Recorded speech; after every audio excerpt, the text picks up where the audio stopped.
Te dijeron que todo terminó en una tumba vacía, que después de la resurrección, el silencio. Pero, ¿y si ese fuera solo el comienzo? ¿Y si durante semanas enteras ocurrió algo que casi nadie conoce? Algo tan incómodo que fue mejor dejarlo fuera de la historia oficial. Quédate, porque lo que estás a punto de escuchar no empieza en el cielo, empieza en lo que fue ocultado. Existe una antigua tradición que afirma que, tras volver de la muerte, Jesús no desapareció ni ascendió de inmediato. Caminó, habló y enseñó durante 40 días completos. Sin embargo, hay una pregunta que incomoda. Si eso fue tan importante, ¿por qué casi nadie puede repetir una sola de esas enseñanzas? ¿Dónde están esas palabras y por qué no llegaron hasta nosotros? La versión más conocida del cristianismo occidental se apoya en una Biblia concreta, con un número cerrado de libros. Pero ese conjunto no apareció por arte divino, sino por decisiones humanas, tomadas en contextos de poder, disputas doctrinales y política religiosa. Mientras en Occidente se definía qué debía leerse y qué no, en un rincón del mundo, lejos de imperios y concilios, una comunidad conservaba algo más: Etiopía. Montañas, aislamiento, una lengua antigua y una iglesia que nunca dejó de copiar, guardar y leer textos que otros descartaron. Según esta narrativa, ahí sobrevivieron relatos que hablan de lo que Jesús habría dicho después de resucitar. Y lo inquietante no es solo su contenido, sino lo mucho que parece hablar de nuestro tiempo.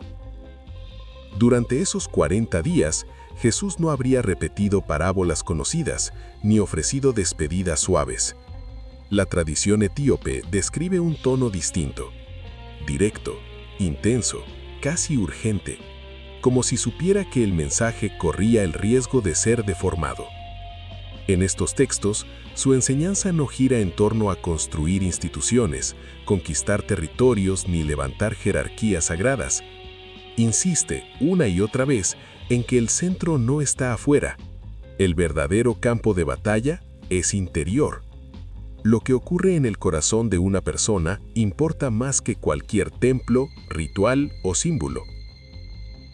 Aquí aparece una idea que atraviesa todo el relato. La fe puede vaciarse si se convierte en apariencia. Según estos escritos, Jesús habría advertido que su nombre sería utilizado como bandera, como marca, como herramienta de poder. Habría hablado de un tiempo en el que abundarían las palabras religiosas, pero escasearía la transformación real. Un tiempo en el que se levantarían edificios impresionantes, mientras el interior humano quedaría descuidado. La descripción resulta incómoda porque no apunta a un futuro lejano. Habla de patrones, de líderes envueltos en escándalos, de mensajes espirituales convertidos en mercancía, de una fe mezclada con dinero e influencia. No como una condena abstracta, sino como una advertencia clara. Cuando lo sagrado se usa para beneficio personal, pierde su esencia. En esta tradición, los verdaderos seguidores no son los más visibles. No son quienes dominan escenarios ni acumulan prestigio. Son silenciosos, muchas veces ignorados. Personas que viven su fe sin aplausos mientras otros se benefician del nombre que dicen defender. La paradoja es fuerte. La autenticidad rara vez hace ruido. Los textos etíopes también hablan de visiones, no como espectáculo ni como amenaza gratuita, sino como una forma de mostrar que las acciones tienen consecuencias. No se trata de castigos teatrales, sino de justicia. Nadie puede esconderse detrás de un título sagrado. El poderoso que oprime, el rico que explota, el líder que manipula, todos quedan expuestos.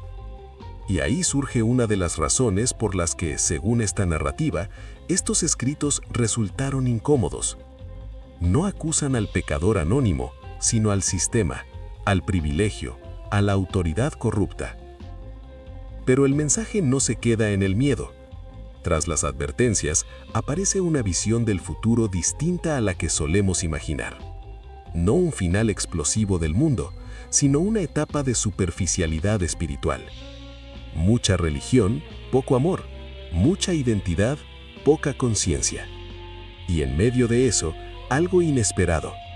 La voz auténtica no surge desde los centros de poder, sino desde los márgenes, desde los olvidados, los descartados, los que no tienen plataforma ni prestigio. Aquí la lógica se invierte.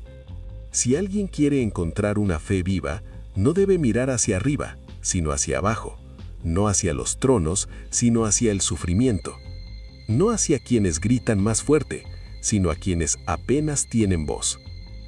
Etiopía aparece entonces no solo como un lugar geográfico, sino como símbolo de una espiritualidad que sobrevivió lejos del foco. Otra enseñanza central de estos textos es la lucha interior. No una guerra con armas ni estrategias políticas, sino un conflicto silencioso dentro de cada persona.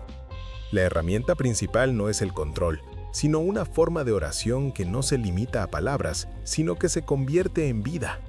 El silencio, dicen, puede decir más que 1000 discursos. Una idea peligrosa para cualquier sistema que necesita intermediarios, porque si cada persona puede conectar directamente con lo divino, el monopolio espiritual se debilita. La reflexión sobre la vida y la muerte también es distinta. El mayor peligro no es que el cuerpo deje de respirar, sino que el espíritu se apague mientras la persona sigue viva. Gente que trabaja, habla y se mueve, pero por dentro está vacía. Eso, según esta tradición, es la verdadera muerte. Y la pregunta queda flotando. ¿Cuántos están vivos por fuera, pero desconectados por dentro? Estos textos se adentran incluso en preguntas sobre la realidad misma. Hablan de una existencia externa y otra interna. La externa es visible, material, sujeta al tiempo. La interna es conciencia, espíritu, algo que no envejece del mismo modo. El error no es vivir en el mundo material, sino creer que eso es todo lo que existe. En este marco, Jesús no habría venido solo a corregir conductas, sino a despertar conciencias. Aquí aparece una idea asociada durante siglos con corrientes consideradas peligrosas. El mundo visible no es la realidad última, sino una versión incompleta, no mala, pero limitada. Jesús, según esta visión, vino a recordar el origen espiritual del ser humano, a sacarlo de una vida vivida en automático. El problema, dice el texto, es confundir existir con vivir, repetir rutinas, incluso religiosas, sin conciencia ni amor. Estas ideas resultaron difíciles de controlar. Si la conexión con lo divino no depende de permisos ni instituciones, el poder religioso pierde su lugar central. Por eso, según esta narrativa, muchas de estas enseñanzas fueron marginadas o etiquetadas como heréticas, no porque promovieran el mal, sino porque exigían una responsabilidad personal incómoda. Aún así, los textos insisten en que Jesús no vino a rechazar el mundo, sino a reordenar prioridades. Recordar que el ser humano no es solo carne, nombre o estatus. La transformación real no empieza afuera, sino dentro. No se nota primero en lo que se muestra, sino en lo que se vive cuando nadie observa. Y aquí llegamos al punto más inquietante. Esta tradición no acusa a una Biblia concreta de ser falsa, sino de ser incompleta. Presenta la Escritura no como un libro cerrado que descendió terminado, sino como una biblioteca formada con el tiempo. Escritos elegidos, copiados, discutidos y conservados por comunidades humanas reales, con contextos, miedos e intereses. Cada rama del cristianismo guardó lo que consideró esencial. Etiopía, fiel a su camino, guardó más. Eso cambia la pregunta por completo. Ya no se trata solo de manuscritos antiguos, sino de lo que esos textos reflejan. Funcionan como un espejo. No dicen, esto es lo que falta, sino, esto es lo que quizá olvidaste. La importancia de la transformación interior, la sospecha hacia una fe reducida a apariencia, el peligro de confundir autoridad con verdad. Bien, esos son los principios cruciales. Pero ¿cómo se conectan estos con los textos que no llegaron a la Biblia? Eso comienza en el próximo capítulo. Una historia de enigmas manuscritos y comunidades olvidadas. Por eso estas ideas resuenan hoy con tanta fuerza. No hablan solo del pasado, hablan de nosotros, de cómo creemos, de por qué creemos, de si estamos dispuestos a mirar más allá de lo que siempre nos dijeron. La fe, según este mensaje, pierde su sentido cuando se vuelve automática, heredada sin reflexión, repetida sin conciencia. Jesús, en esta narrativa, no fundó una élite espiritual ni una institución cerrada, provocó un despertar. Y eso explica por qué estas enseñanzas siguen incomodando. No apuntan hacia enemigos externos, sino hacia la coherencia interna. No ofrecen excusas simples, sino una pregunta directa. ¿Vives lo que dices creer? La espiritualidad, dicen estos textos, no se demuestra, se vive.